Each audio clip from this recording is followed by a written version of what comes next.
Bien. Entonces, decíamos, en la patología no rectal en realidad hay varios temas por tocar. Vamos a tocar los más frecuentes: la hemorroides, ¿no? Hemorroides trombosadas, las fisuras anales, las fisuras perianales y los abscesos también perianales, ¿no? Empezaremos con lo que es la enfermedad hemorroidal, ¿no? En general, ¿no? Muchos de ustedes ya habrán visto casos de pacientes que sufren de hemorroides, ¿no? Hemorroides internas, hemorroides externas, ¿no?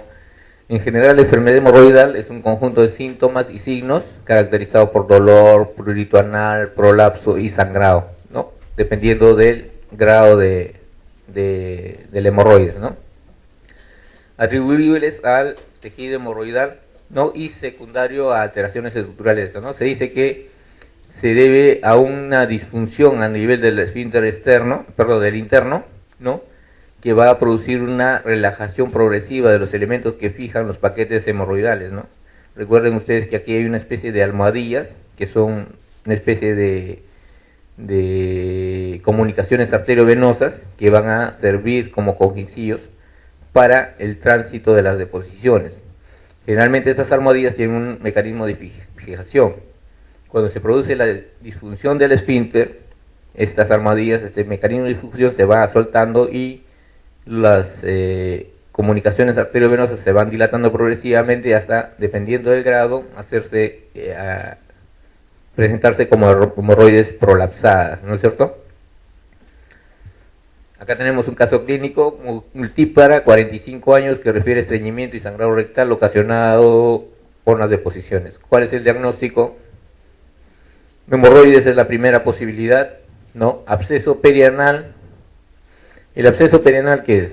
Es una colección a nivel del periférica al canal anal, ¿no es cierto? No va con sangrado, puede ir con estreñimiento, pero no va con sangrado rectal.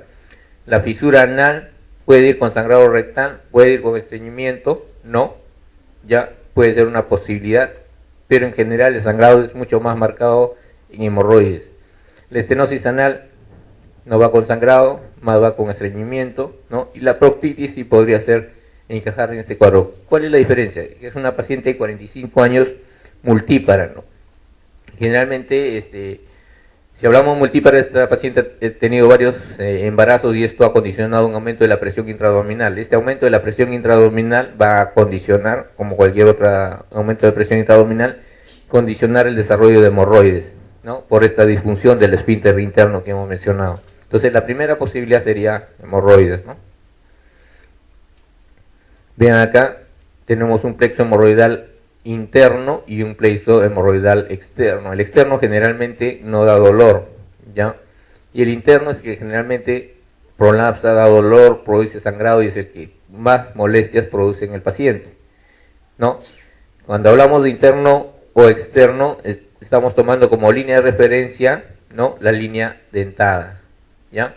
Por encima de la línea dentada estamos hablando de hemorroides internas, por debajo de esta línea, hemorroides externas, ¿no? Como ven acá, ¿no? ¿Ya? Las hemorroides externas son las que generalmente se trombosan y estamos hablando de hemorroides trombosadas. Los grados del hemorroides, ¿no? Vamos a ceñirnos a lo que es hemorroides interna, que son los más molestos.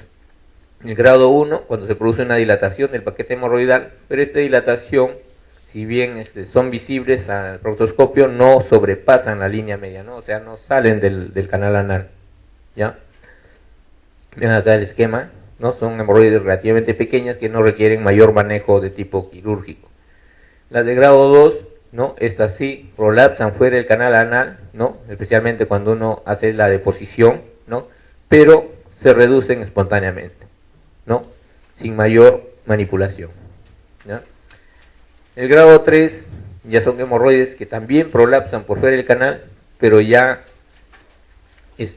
no se reducen en forma espontánea, hay que ayudarlos. Generalmente se hace una reducción manual de estas hemorroides, ¿no? Se reducen pero en forma manual. Y el grado 4, que ya es el grado más avanzado, también prolapsan los paquetes hemorroidales y ya no se reducen, ¿no? Ni con maniobras manuales. ¿Ya? Veamos este caso, ¿no? De hemorroides grado 3, ya saben cuál es, ¿no? ¿Cuál es? Prolapsan y se reducen espontáneamente, es el grado 2, ¿cierto? No prolapsan, grado 1. Prolapsan y solo se reducen instrumentalmente, 4, ¿no es cierto? Sangran aún sin prolapso, cualquiera de los hemorroides puede sangrar, ¿no es cierto? ¿Ya? Especialmente las 3 y 4. Ya, entonces la respuesta en este caso sería, requieren de reducción manual, ¿cierto? No se reducen espontáneamente. El tercer grado de hemorroides internos es una pregunta similar, igual, ¿no? No es con reducción espontánea, no hay prolapso, requieren reducción digital, esa es la respuesta, ¿no?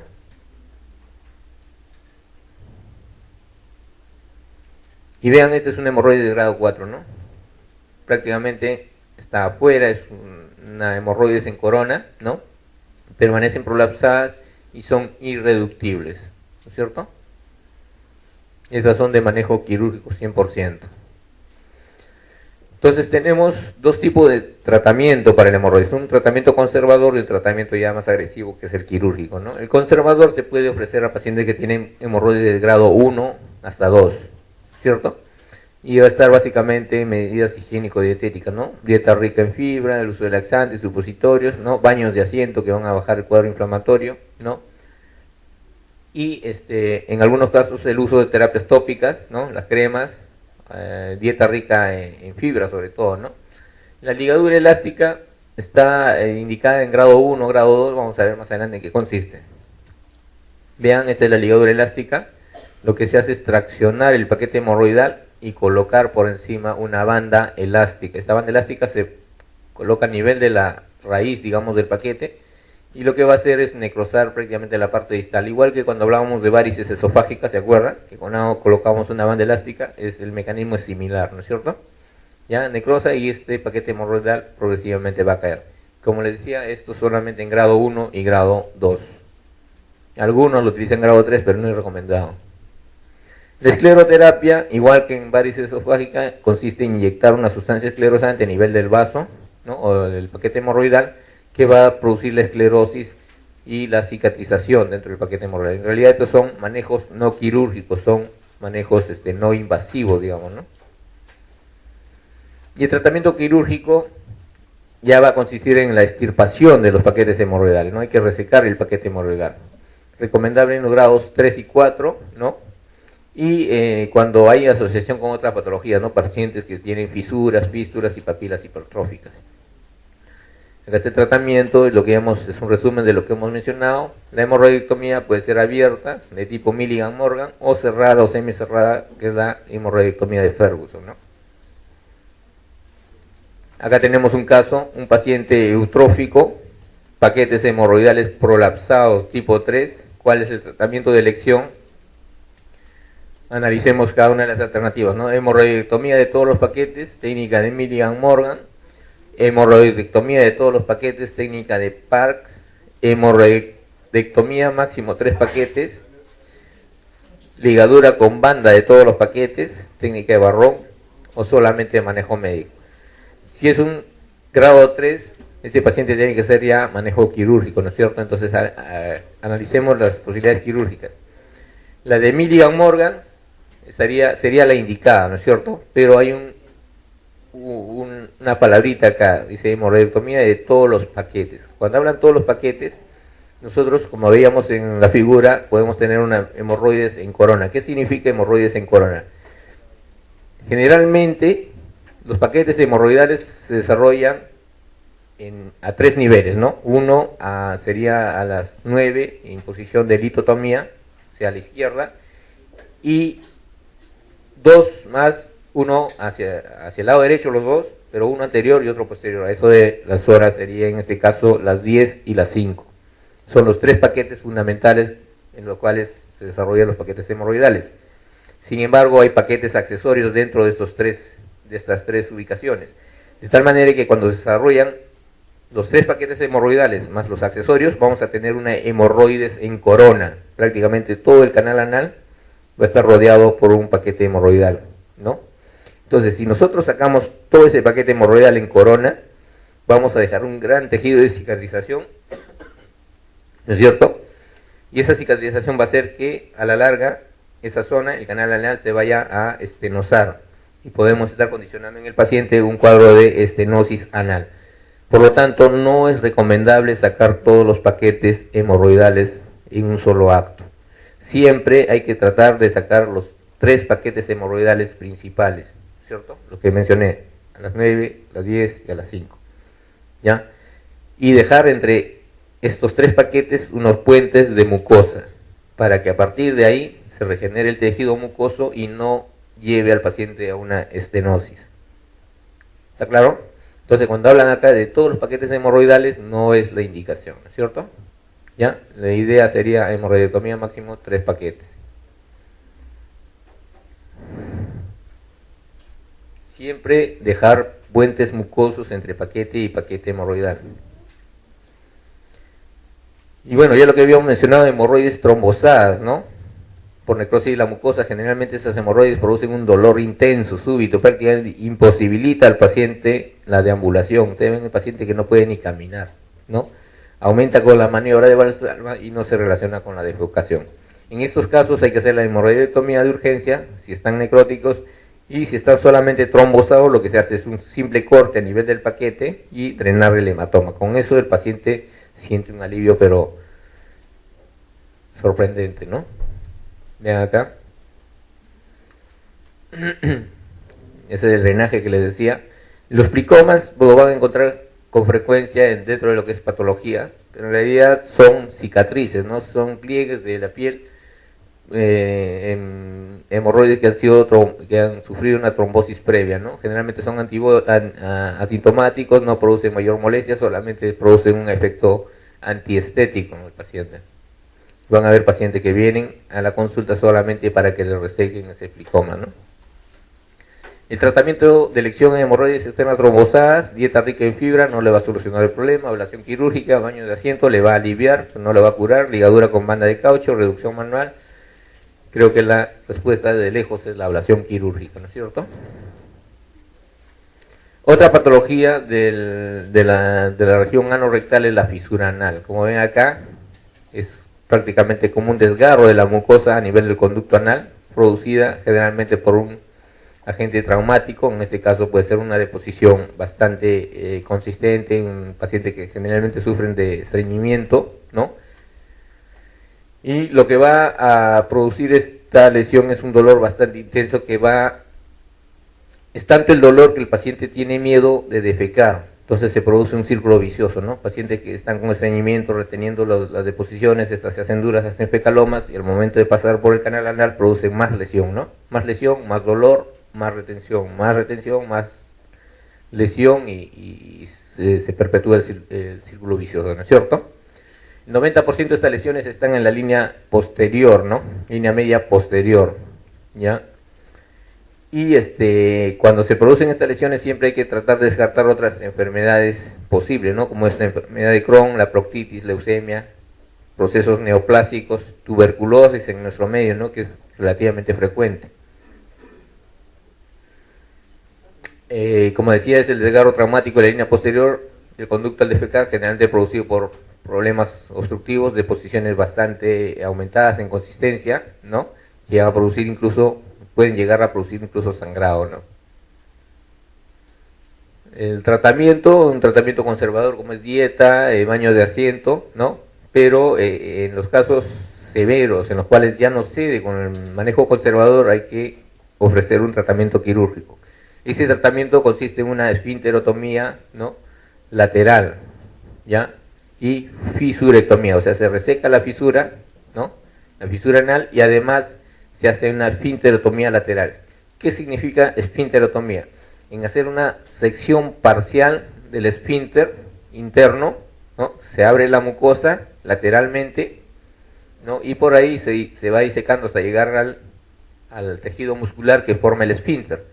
Ese tejido muscular con una pinza se secciona, no totalmente, porque si lo seccionamos totalmente lo que vamos a producir es una incontinencia, ¿no es cierto? Si rompemos el esfínter totalmente vamos a llevar al paciente a una incontinencia fecal. Entonces le vamos a aliviar del dolor, pero el paciente va a estar pues, con cuadros con expulsión de deposiciones en forma constante, no va a poder controlar el esfínter. Entonces lo que se hace es una esfínterotomía lateral parcial, no total, ¿ya? Con esta esfínterotomía lo que se va a lograr es relajar el esfínter y con esto no se va a producir el dolor que se produce cuando se produce el espasmo del esfínter por la lesión de la fisura, ¿no? Ya, la idea es esa. El síntoma principal y característico de la fisura anal es, ¿cuál es? Prurito, dolor, sangrado, secreción purulenta, sensación de humedad, de lejos, ¿no? Ahí han marcado todos, pero el dolor al defecar, ¿ya? Y ese es el círculo vicioso que les mencionaba, ¿no? El paciente tiene temor de hacer deposición porque eso le produce un dolor intenso, ¿no? Y esa retención de las deposiciones a la larga acentúa el cuadro, ¿no? Tenemos un caso clínico, mujer 42 años, hace 6 meses presenta dolor con deposiciones, dolor con las deposiciones y sangrado rectal, que se incrementa cada vez más, motivo por el cual la paciente prefiere no ir a defecar, lo que les decía, ¿no? ¿Cuál es el diagnóstico más probable? Bueno, prácticamente está cantado, ¿no? Un absceso rectal no tiene nada que ver con el cuadro, ¿no? Hemorroides podría ser, pero el dolor no es tan intenso como para producir el hecho de evitar la defecación, ¿no? Fístula perianal de lejos es la causa más probable. Proctitis generalmente no va con el cuadro que he descrito, y fisura anal, fisura anal también está dentro de lo que es perianal y anal, ¿no es cierto? La última sería la respuesta correcta. ¿Cuál es la manifestación clínica más relevante de la fisura anal? Ya lo hemos mencionado, no hay mayor comentario, ¿no es cierto? El tratamiento de elección de la fisura anal crónica es lo que hemos visto, ¿no? Esfinterotomía lateral externa, no ganamos nada seccionando el esfínter externo, ¿no? Quien hace toda la función es el esfínter interno, entonces es una esfinterotomía lateral interna. Fisurectomía no te soluciona el problema porque te va a seguir con el espasmo del esfínter. Fisurotomía tampoco, es prácticamente el grado de resección de la fisura. Y esfinterotomía bilateral no está indicado porque nos puede llevar al extremo de dejar al paciente con incontinencia, ¿no es cierto? Esa es la respuesta. Indicar la primera posibilidad diagnóstica en un paciente con sangrado rutilante y dolor anal relacionado con la defecación. Pólipo anorrectal no tiene nada que ver, puede producir sangrado rutilante, sí, pero generalmente no hay dolor. Hemorroides externa, hemorroides interna de igual manera, ¿no? Fístula anal y fisura anal. ¿Fístula o fisura? ¿Cuál de los dos? Fisura, ¿no? Porque es la que produce más dolor. La fístula en realidad no produce dolor. El paciente puede estar con su fístula, hace deposiciones, no tiene dolor. Lo que más le molesta en la fístula va a ser la secreción continua, ¿no? Un material a veces purulento, a veces mucoide, ¿ya? Pero no hay dolor por lo general. Entonces, la respuesta es fisura anal. Y lo que hablábamos, la fístula anal. ¿Qué es la fístula? Es la comunicación de dos superficies epitelizadas, ¿no es cierto? En este caso la mucosa del recto o recto ano con el epitelio de la piel. ¿Por qué se produce la fístula? Vean acá, este es el canal anal, hemos pasado un estilete, acá una sonda canalada, y a través de un conducto que es la fístula, ¿no? Que va a unir la parte interna del recto con la piel, ¿cierto? Ese es el trayecto fistuloso que se está esquematizando acá, ¿ya? Entonces, ¿qué es la fístula? Es la comunicación anormal de una cavidad de absceso con un orificio interno, ¿no? Y acá le falta la comunicación del orificio externo. Esa es la fístula, ¿ya? Acá está el esquema que hemos mencionado, 30-40% de los abscesos terminarán en fístula. O sea, previo a una fístula siempre hay un absceso, ¿ya? O sea, todo paciente que tenga absceso perianal, lo más probable en un 30-40% es que lleve eso a una fístula perianal, ¿no? El dolor que se acentúa al defecar, esto no es tan cierto, ¿no? Pacientes, como les decía, pueden vivir con su fístula y no hay mucho dolor al hacer la deposición. El diagnóstico: el paciente percibe la salida constante de material de drenaje desde la zona perianal, ¿no? El paciente está tranquilo, sentado, trabaja, pero dice, me moja y mancha la truza, mancha la truza y mancha la truza, eso es lo que más le molesta, ¿no? Y el diagnóstico puede ser pues por anoscopía básicamente, ¿no? La resonancia magnética nuclear no es un procedimiento de elección. La fistulografía, generalmente cuando estamos pensando en una fístula compleja, porque hay fístulas simples y fístulas complejas, ¿ya? Entonces, si queremos determinar la complejidad de la fístula, tenemos que hacer una fistulografía. Y esto basado en la regla de Gottsal, ¿no? ¿Cuál es la regla de Gottsal? ¿Se acuerdan? ¿Se acuerdan? Bueno, según la regla de Gottsal, uno traza una línea horizontal, ¿no? Con el paciente en posición de litotomía, una línea horizontal, ¿no? Que divide el canal anal en dos, una parte superior o anterior, una parte posterior o inferior, ¿no es cierto? Todas las fístulas que están hacia adelante, perdón, los orificios, ¿no? La abertura externa situada detrás de la línea anal transversal, ¿no? O sea, las que son posteriores, generalmente son complejas, ¿no? Y las que se abren hacia adelante son simples. Vean, acá, desde la parte posterior, este paciente está en posición boca abajo, digamos, ¿no? Se traza, este es el canal anal, ¿no? Se traza una línea horizontal que divide una parte anterior hacia abajo y una posterior hacia arriba, ¿no? Las fístulas que tienen una ubicación posterior generalmente, no siempre, generalmente son complejas. ¿Qué significa complejas? Que tienen un trayecto ramificado, ¿no? Curvo, como en este caso, o con varias ramas, o bifurcado, ¿ya? O sea, son fístulas de manejo mucho más complicado. En cambio, las fístulas de posición anterior generalmente son directas, son fístulas simples. De tal manera que estas anteriores yo simplemente coloco un estilete acá, levanto todo el trayecto de la fístula, corto y lo reseco y se acabó el problema. Acá, en este caso, no, ¿no? Porque tiene un trayecto mucho más tortuoso, ¿cierto? En estos casos voy a requerir yo hacer una fistulografía, porque yo puedo operar al paciente, le saco esta rama, ¿no? Y al mes el paciente va a regresar porque le quedó esa rama y va a decir, doctor, usted me ha operado mal. Sigo con el problema y no sabe que el problema es de que la fístula es compleja, ¿cierto? Entonces a esos pacientes hay que advertirles que probablemente tengan fístulas complejas que requieran más de una operación. Y vean, las fístulas no son tan simples como aparentemente se pueden presentar. Vean, hay fístulas interesfinterianas, esto en relación al esfínter, ¿no? Ya, el número 1, interesfinteriana, cuando está entre el esfínter interno y externo, y seca. La transesfinteriana prácticamente atraviesa el esfínter, ¿no? La fístula supraesfinteriana por encima del esfínter, ¿no? Y la extraesfinteriana, que es la más grave, generalmente compromete ya los espacios más profundos, ¿no? A partir de la 2 ya son más complejas porque van a comprometer el esfínter, entonces el manejo tiene que ser más delicado en esto. Si es una fístula interesfinteriana, simplemente yo le coloco un estilete acá, de orificio hasta orificio, de orificio de salida hasta orificio de entrada, levanto todo este tejido, lo corto, lo reseco y se acabó el problema. Pero si es una fístula a este nivel o a este nivel, si yo hago ese procedimiento, lo que voy a hacer es cortar ¿qué cosa? El esfínter, ¿no es cierto? Y si corto el esfínter, ¿qué cosa estoy haciendo? Una esfinterotomía. Y si le hago una esfinterotomía total, ¿ese paciente qué va a presentar? Incontinencia, ¿no es cierto? Entonces en estos casos yo tengo que ser muy cuidadoso. En estos casos ya no se recomienda la esfinterectomía clásica que estábamos indicando en el caso 1, ¿no? En esos casos lo que se hace es colocar un sedal, la técnica del cetón se llama eso, ¿no? Que consiste en colocar acá una seda o un material de látex, ¿no?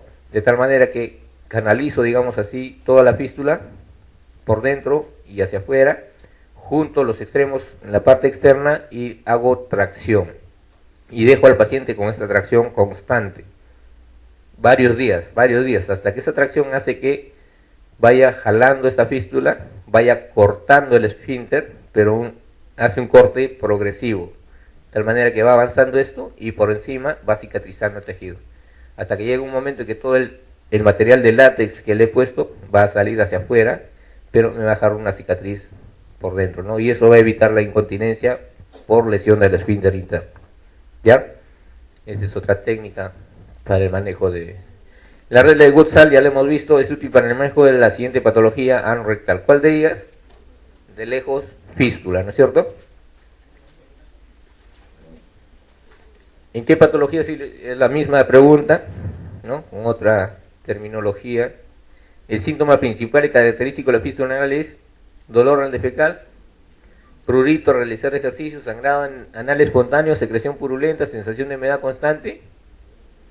Acá lo van a atribuir al dolor al defecar, probablemente, ¿no? Pero no es lo más, esto es más importante en los casos de fisura anal, ¿ya?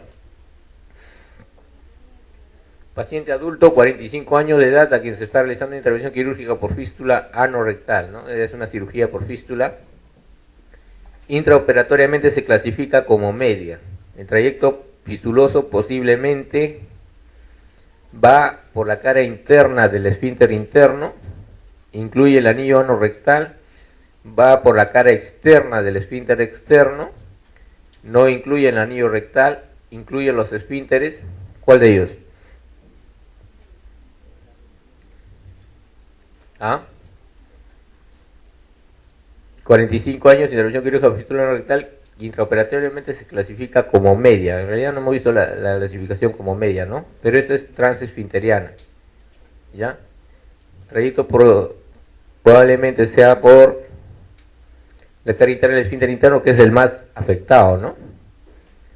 Pero va, bueno, la respuesta acá incluye los esfínteres, ¿no? Tanto interno como externo. Lógicamente, si va por el esfínter interno, también va a lesionar el esfínter externo, ¿no es cierto? Porque está arriba. ¿Recuerdan la imagen?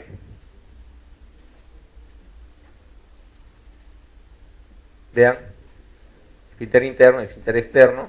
Entonces, si va por encima del esfínter interno, también compromete el esfínter externo.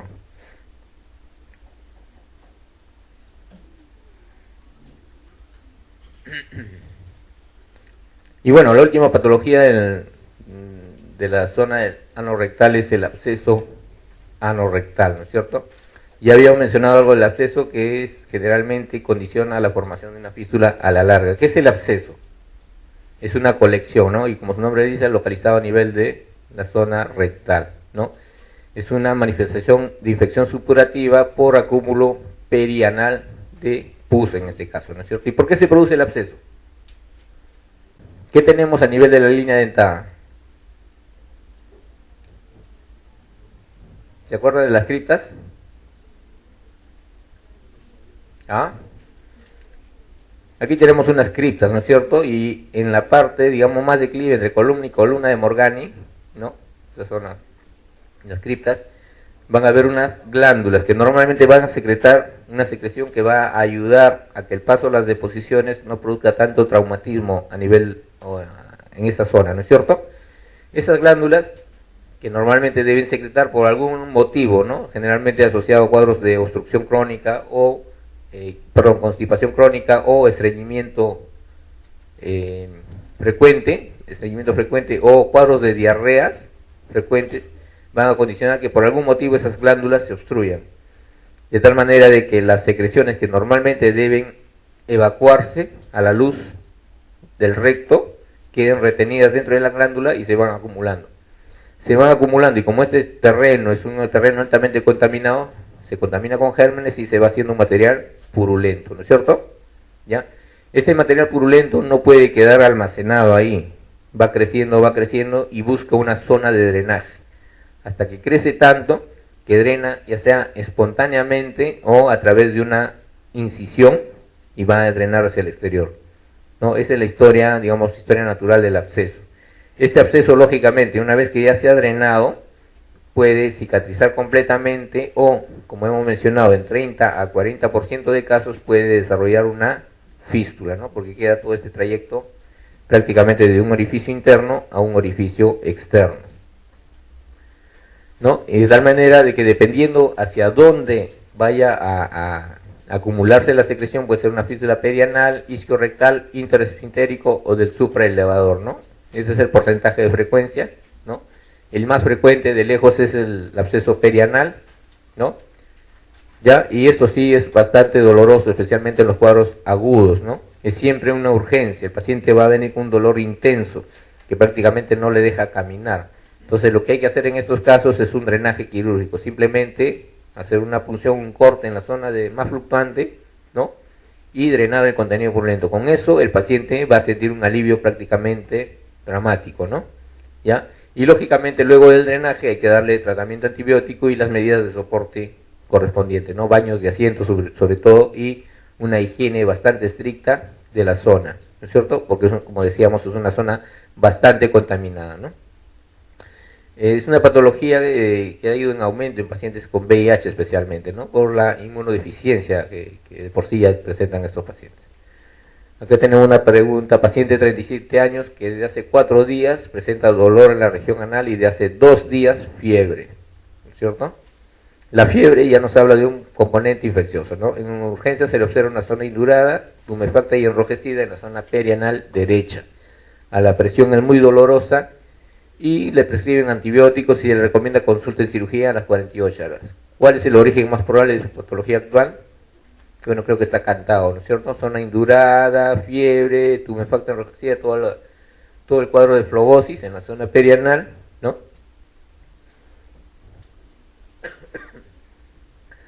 La respuesta sería absceso anorrectal, ¿no es cierto?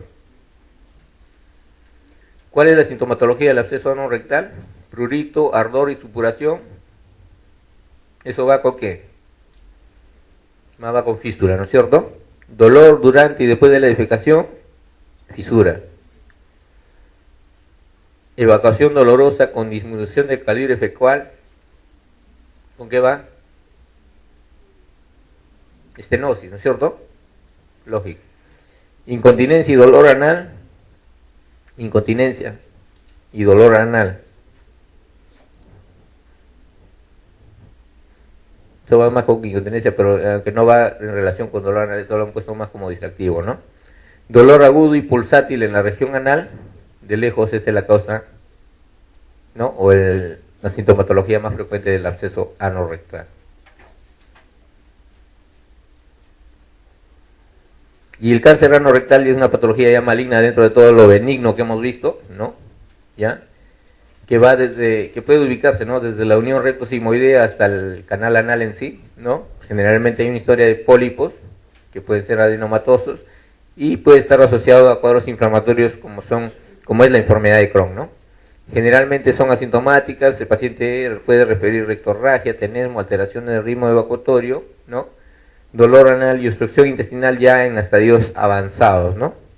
Como toda neoplasia no da sintomatología al inicio, generalmente la sintomatología se hace manifiesta ya cuando el tumor ha desarrollado lo suficiente como para producir una obstrucción intestinal, ¿no? ¿Cuál es el objetivo del tratamiento quirúrgico? Es resecar en la medida de lo posible toda la zona del tumor, ¿no? Siempre y cuando no haya diseminación ya metastásica, ¿no? Extirpar la recidiva local, todo el tumor, dejar márgenes proximal y distal libres de tumor en la medida de lo posible, ¿no? Ligadura alta de los pedículos, entonces estamos hablando de la irrigación vascular, las arterias, hay que ligarlas bien arriba, ¿no? Y disecar todos los ganglios pélvicos, ¿no? ¿Ya? Restablecer el tránsito, generalmente ya cuando es un tumor, digamos, avanzado y posición baja, estos pacientes tienen que ser sometidos a una operación de tipo resección abdominoperineal, o sea, entrar por el abdomen, resecar toda la parte del recto y, digamos, eliminar toda esta zona del canal anal, todo, de tal manera que el paciente se va a quedar sin ano y probablemente se va a tener que quedar con una colostomía de por vida, ¿no? Por donde puede evacuar, excepto en los casos en los cuales el tumor se ha localizado entre el tercio medio o el tercio proximal a la unión recto-anal, ¿no? En esos casos sí se puede hacer una anastomosis baja. Generalmente actualmente se está utilizando las suturas mecánicas, ¿no? Que nos permiten poder trabajar en esta zona que de otra manera no se podría hacer de manera manual, ¿no es cierto? Hacer una anastomosis a ese nivel prácticamente es imposible. Esta pregunta dice: paciente varón, 63 años, le realizan una biopsia de adenopatía inguinal izquierda, cuya informe patología es un carcinoma de células escamosas. ¿Cuál es el origen probable del mismo? Es inguinal izquierda, con carcinoma de células escamosas, de recto, de próstata, testículo, ano, sigmoides.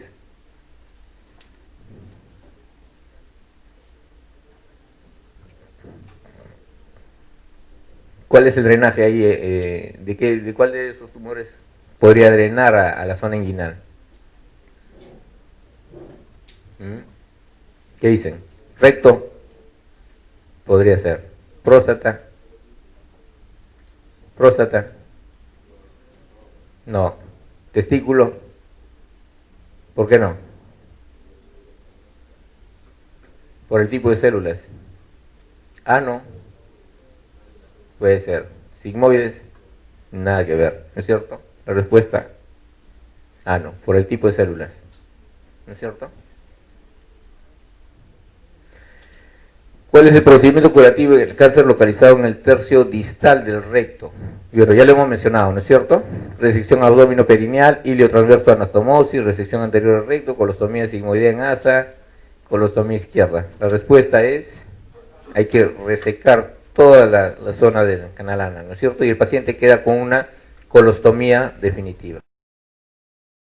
Bueno, pero esa es la respuesta.